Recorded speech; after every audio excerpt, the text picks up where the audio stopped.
اورنگزیب عالمگیر کا دور تھا. آپ کے سیالکوٹ میں ملا عبدالحکیم گزرے ہیں. آپ اس کتاب کو نہیں جانتے, بڑی بڑی کتابیں منطق کی ملا عبدالحکیم سیالکوٹی نے لکھی ہیں. اورنگزیب عالمگیر کا دور تھا. بادشاہ کی طرف سے جو بادام روغن ہے وہ لایا جاتا, کچے برتن میں ڈالا جاتا. عبدالحکیم جب پڑھانے کے لیے بیٹھتا تو بادشاہ کی طرف سے حکم ہوتا کہ اس کے پاؤں کے نیچے یہ روغن رکھو. تیل, باداموں کا تیل کچے برتن میں ڈال کر اس مولانا عبدالحکیم صاحب کے پاؤں میں رکھا جاتا تاکہ دماغ تر و تازہ رہے. 8 دن کے بعد وہ روغن, وہ تیل بدل دیا جاتا تھا.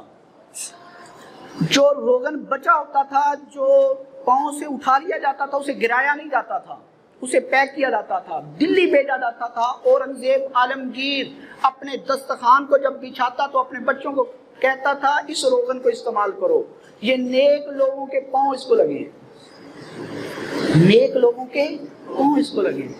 ہمارے بہت بڑے بزرگ ہیں, حضرت مولانا رشید احمد گنگوہی رحمۃ اللہ علیہ, بڑا نام ہے ان کا, دیوبند کے ہیں. وہ بہت بڑے محدث تھے. بخاری شریف کا درس دے رہے تھے, بارش شروع ہو گئی. طالب علم کافی تعداد میں, سینکڑوں کی تعداد میں سامنے بیٹھے تھے, کتابیں اٹھائیں, دوڑ لگا دی طالب علموں نے, کمرے میں چلے گئے. رشید احمد گنگوہی رحمۃ اللہ نے اپنی چادر بچھائی, جتنے طالب علموں کے جوتے تھے چادر میں ڈالے, اپنے سر پر اٹھائے, چل دیے. کمرے میں پہنچے تو طالب علموں کی چیخیں نکل گئیں, حدیث پڑھنے والوں کی, کہ ہمارے استاد, ہم نے کتابیں اٹھائی ہیں, اس بندے نے ہمارے جوتے اٹھائے ہیں. تو کہنے لگے استاد جی یہ کیا کیا آپ نے؟ تو کہنے لگے آپ پورا دن کا اللہ و قال رسول پڑھتے ہو, رشید احمد گنگوہی آپ کے جوتے اٹھانے کے لائق ہے, رشید احمد گنگوہی آپ کے جوتے اٹھانے کے لائق ہے. ان طالب علموں کی بڑی عزت ہے, ان کا بڑا اکرام ہے. ایک اور واقعہ امام طبرانی رحمۃ اللہ نے لکھا ہے. آواز میں گونج تو نہیں ہے, سمجھ لگ رہی ہے آواز؟ 3 دوست تھے, ابو الشیخ, امام مکری اور امام طبرانی. امام طبرانی نے یہ واقعہ درج کیا ہے. امام طبرانی کہتے ہیں ہم حدیث کا سبق پڑھنے کے لیے مدینہ الرسول آئے تو کھانا ختم ہو گیا.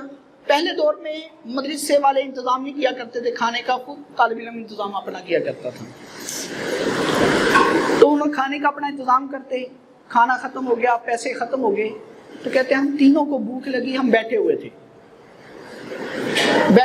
تو امام طبرانی کہتے ہیں کہ مجھے بھوک نے ستایا تو میں نے سوچا کیوں نہ روضہ رسول کے پاس جایا جائے, روضہ رسول کے پاس جایا جائے, وہاں جا کر بتایا جائے کہ مجھے بھوک لگی ہے. اور آپ علیہ الصلوۃ والسلام سنتے ہیں. ہمارے آقا کیا کرتے ہیں؟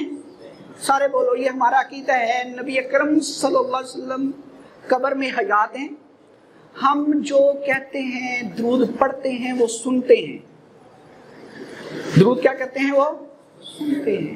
دور سے کوئی پڑھے تو فرشتے لے کے جاتے ہیں, وہاں پڑھے تو خود نبی اکرم صلی اللہ علیہ وسلم کیا کرتے ہیں؟ درود سنتے ہیں.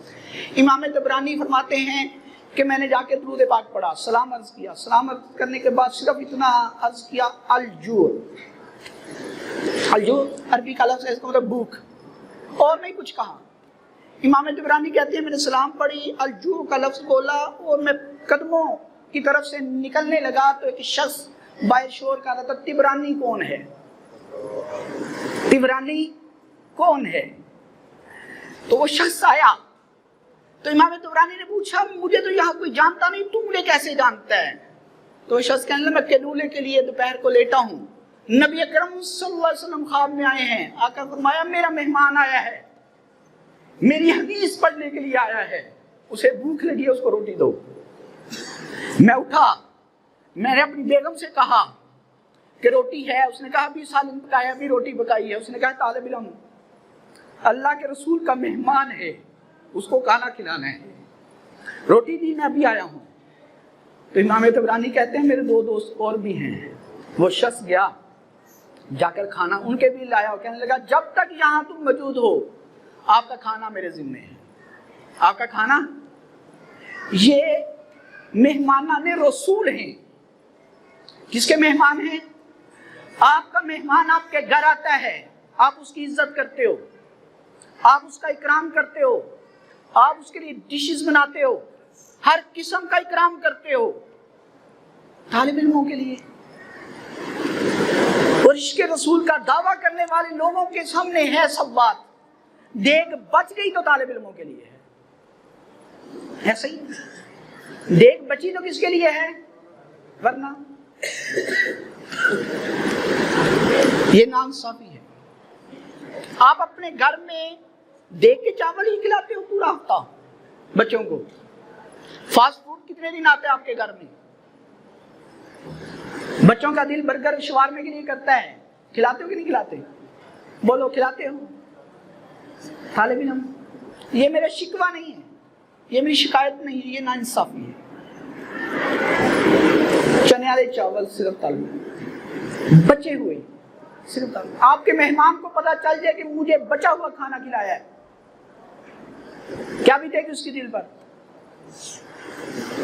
کیا بیتے؟ یہ مہمانان رسول ہے. ایک اور واقعہ سنا کر حدیث بیان کرتا ہوں. امام شافعی رحمۃ اللہ علیہ یتیم تھے، والدہ کی کفالت میں تھے، والدہ نے پرورش کی ان کی. حدیث لکھتے تھے وہ، لیکن پین نہیں تھا، قلم نہیں تھا، کاغذ نہیں تھا. اونٹ کی ہڈیاں، بڑے بڑے جانوروں کی کولو کی ہڈیاں اور ان کی ران کی ہڈی لیتے، اس کو صاف کرتے، اس کو دھوتے، اس پر حدیث لکھا کرتے تھے. کسی کو کیا پتا یہ ہڈیاں جمع کرنے والا وقت کا امام بننے والا ہے، یہ ہڈیوں پر لکھنے والا وقت کا امام بننے والا ہے. ہڈیاں جمع کر کر کے لکھتے. تو ایک دفعہ حج کا موقع آیا، حج کرنے کے لیے گئے، غریب تھے، حج کرنے کے لیے گئے. ایک بوڑھا شخص ملا. بوڑھا شخص آ کر امام شافعی رحمۃ اللہ کہتا ہے میں آپ کی دعوت کرنا چاہتا ہوں. ٹھیک ہے، دعوت قبول کی انہوں نے. اس بوڑھے شخص نے گٹھری کھولی، سوکھے ٹکڑے روٹی کے امام شافعی کے سامنے پیش کیے. امام شافعی رحمۃ اللہ کھانا شروع کر دیا، بسم اللہ پڑھی کھانا شروع کر دیا. تو وہ بوڑھا شخص کہنے لگا آپ قریشی لگتے ہو. امام شافعی رحمۃ اللہ فرمایا میں قریشی ہوں، لیکن آپ کو کیسے پتا؟ بوڑھا شخص کہنے لگا قریشی آپ کی پہچان ہے ایک، آپ دعوت قبول کرنے میں بھی بے تکلف ہو، دعوت کرنے میں بھی بے تکلف ہو، قبول بھی کرتے ہو بے تکلف، جو ہے کھاتے ہو. اور اس قریشی خاندان کی ایک صفت یہ ہے کہ دعوت کرتے ہو تو اس میں بے تکلفی ہوتی ہے. وہ شخص کہنے لگا کہ میں مدینہ الرسول سے آیا ہوں، نبی اکرم صلی اللہ علیہ وسلم کے شہر سے آیا ہوں. تو فوراً پوچھا وہاں امام مالک ہیں. امام دو شخصیات ایسی دنیا میں گزری ہیں نبی اکرم صلی اللہ علیہ وسلم کی امت میں جنہوں نے روضہ رسول کے سائے میں بیٹھ کر درس دیا ہے.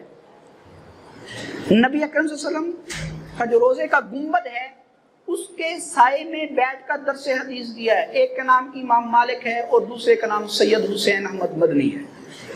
دو شخصیات ہیں. کون کون سی؟ ایک امام مالک رحمۃ اللہ، دوسرے سید حسین احمد مدنی. امام شافعی رحمۃ اللہ پوچھا کہ امام مالک کیسے ہیں، کیا پڑھاتے ہیں؟ بات بڑی لمبی کرتے گئے امام شافعی. تو وہ بوڑھا شخص کہنے لگا لگتا ہے آپ کو امام مالک بڑے پسند ہیں. جی پسند ہیں. تو چلو ہمارے ساتھ مدینے. تو امام شافعی کہنے لگے میرے پاس وسائل نہیں ہے، میرے پاس کرایہ نہیں ہے.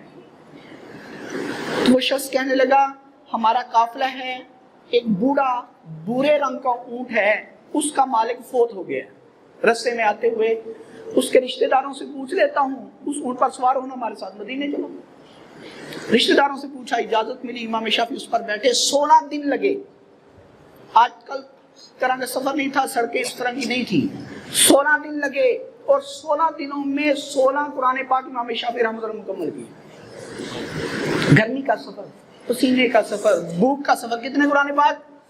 16 قرآن پاک امام شافعی رحمۃ اللہ مکہ سے مدینہ جاتے ہوئے مکمل کیے. ہمارے یہاں عمرہ کرنے ہم جاتے ہیں تو تصویریں ہی نہیں ختم ہوتی، سیلفی نہیں ختم ہوتی، دوستوں سے بات ہی نہیں ختم ہوتی. تو 16 قرآن پاک مکمل کیے. جب وہاں مدینہ الرسول پہنچے تو مسجد نبوی میں جماعت ہو رہی تھی. امام شافعی رحمۃ اللہ جماعت کے ساتھ ملے. اس کے بعد ایک شخص کھڑا ہوا، لمبا سا، 2 چادریں تھی، ایک اس نے تہمت باندھا ہوا تھا، دوسری چادر اوپر لی ہوئی تھی، لمبے قد کے تھے. انہوں نے کھڑے ہوتے ہی کہا قال قال رسول اللہ صلی اللہ علیہ وسلم. حدیثیں پڑھنی شروع کر دی. طالب علموں نے اپنے کلمے کاغذ نکالے لکھنا شروع کر دیا. امام شافعی رحمۃ اللہ کو فوراً ذہن میں آیا کہ یہ بندہ امام مالک لگتا ہے. اس مجلس میں 100 احادیث امام مالک نے بیان کی. امام شافعی رحمۃ اللہ کے پاس کاغذ نہیں تھا، قلم نہیں تھا. ادھر ادھر دیکھا کہ تنکا نظر آیا. تنکے کو اٹھایا، اپنی ہتھیلی پر لکھنا شروع کر دیا. ایسے ہتھیلی پر لکھنا شروع کر دیا. لکھتے رہے. طالب علم صحیح لکھ رہے تھے، وہ ویسے ہی بس اشارے کے ساتھ لکھ رہے تھے. دوسری نماز کا وقت ہوا، سارے وضو کرنے کے لیے چلے گئے. امام شافعی بیٹھے ہوئے، سامنے امام مالک بیٹھے ہوئے. امام مالک نے امام شافعی کو بلایا اشارے سے، ادھر آؤ. کہاں سے آئے ہو؟ جی فلاں فلاں علاقے سے آئے. کیا کرنے ہیں؟ جی آپ سے ملنے کے لیے آیا، علم سیکھنے کے لیے آیا ہوں، آپ کا شاگرد بننا چاہتا ہوں، آپ سے احادیث پڑھنا چاہتا ہوں. امام مالک رحمۃ اللہ نے پوچھا یہ ہاتھ پر کیا لکھ رہے تھے؟ تنکے کے ساتھ. کہا میں احادیث لکھ رہا تھا. امام شافعی رحمۃ اللہ جب فرمایا نا حدیث لکھا، امام مالک کہتے تو گستاخ ہے، بے ادب ہے، تو مذاق کرتا ہے، ہتھیلی پر حدیث کون لکھتا ہے؟ تو امام شافعی نے عرض کیا استاد جی سارے طالب علم لکھ رہے تھے، کاغذ اور قلم لے کر لکھ رہے تھے. میرا بھی دل کرتا تھا ان طالب علموں کی صفوں میں بیٹھ جاؤں، ان جیسا اپنا حلیہ اپنا لوں. میں نے تنکا ملا، میں نے تنکے کے ساتھ لکھنا شروع کر دیا. تنکا ملا، میں نے تنکے کے ساتھ لکھنا شروع کر دیا. امام مالک رحمۃ اللہ پوچھے تجھے احادیث یاد بھی ہیں یا نہیں؟ اس نے کہا جتنی احادیث ہے ساری آتی ہیں. امام مالک رحمۃ اللہ نے فرمایا 50 احادیث سنا دے. امام شافعی کھڑے ہوئے، سند اور متن کے ساتھ تمام احادیث وہیں کھڑے ہو گئے سنا دے. یہ حدیث کی طلب تھی. آج آپ بیٹھے ہیں، حدیث کا سبق میں پڑھتا ہوں، آپ بھی ساتھ ساتھ پڑھیے. آپ بھی طالب علموں کی صفوں میں بیٹھے ہیں اور ان کے ساتھ مشابہت اختیار کریں. درود پاک پڑھ لو. اللہم صلی وسلم وبارک علی سیدنا و مولانا محمد کما تحب و ترضی عدد ما تحب و ترضی. رب یسر ولا تعسر وتمم بالخیر وبک نستعین یا فتاح. ربی اے میرے رب، یسر آسانی کر، ولا تعسر ہمیں مشکل میں نہ ڈال، وتمم بالخیر اور جو ہم پڑھنے کے لیے آئے ہیں 18-19 طالب علم، یا اللہ خیر کے ساتھ مکمل ہو جائے. وَبِكَ نَسْتَعِينُ تجھ ہی سے مدد مانگتے ہیں، کسی اور سے مدد نہیں مانگتے. یا فتاح اے سمجھ کو کھولنے والے، ہماری سمجھ کھول دے. یا فتاح اے دلوں کی گرہ کھولنے والے، حق ہمارے سینوں میں داخل کر دے. یا فتاح اے زبان کی گرہ کھولنے والے، ہماری زبان کی گرہ کھول دے. حضرت حدیث پڑھتا ہوں، سنیں آپ. حضرت ابو قیس فرماتے ہیں، حضرت ابو درداء رضی اللہ تعالی عنہ مسجد نبوی میں تشریف فرماتے، صحاب رسول تشریف فرماتے. ایک شخص آیا، آ کر اس نے عرض کیا کہ اے ابو درداء میں مدینہ الرسول سے آیا ہوں، ما جئت لحاجہ مجھے اور کوئی ضرورت نہیں، نہ میں دمشق دیکھنے آیا ہوں، نہ میں رشتہ داروں کو ملنے آیا ہوں، نہ میں کاروباری ڈیل کرنے آیا ہوں. صرف اور صرف مجھے پتہ لگا ہے آپ کے پاس ایک حدیث ہے، وہ حدیث سننے کے لیے آیا ہوں. مدینے سے سفر کیا ہے، دمشق پہنچے ہیں، کہا صرف ایک حدیث سننے آیا ہوں. تو حضرت ابو درداء رضی اللہ عنہ حدیث بیان کی، انی سمعت رسول اللہ صلی اللہ علیہ وسلم یقول، میں نے نبی اکرم صلی اللہ علیہ وسلم کو فرماتے ہوئے سنا، من سلک طریقا یطلب فیہ علما، جو شخص ایک راستے پر چلتا ہے اور وہ راستہ ایسا ہے کہ اس میں وہ علم سیکھنا چاہتا ہے، سالک اللہ بہ طریقا من طرق الجنہ، اللہ اس کو جنت کے راستوں میں سے ایک راستے پر چلاتا ہے. جو شخص طالب علم حدیث پڑھنے کے لیے، تفسیر پڑھنے کے لیے چلتا ہے تو وہ